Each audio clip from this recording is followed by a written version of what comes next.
Hello বন্ধুরা, দেখতে পাচ্ছেন একটা ফল। এই ফলটার নাম হলো আতা ফল। অবশ্যই আমরা ছোটবেলায় বইতে পড়েছি আতা গাছে তোতা পাখি। তোতা পাখি হয়তো খুঁজলে পাওয়া যায়, কিন্তু এই আতা ফলটা আর কোথাও পাওয়া যায় না।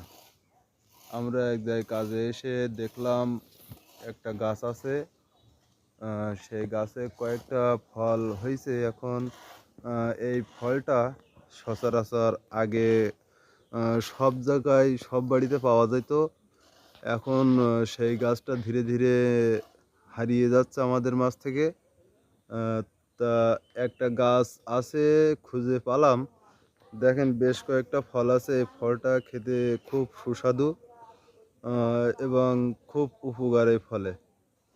আহ, যদি কেউ এই ফল খেতে চান তাহলে কমেন্টের মাধ্যমে জানাবেন, আপনাদের সবাইকে খাওয়ানোর চেষ্টা করব। আল্লাহ হাফেজ।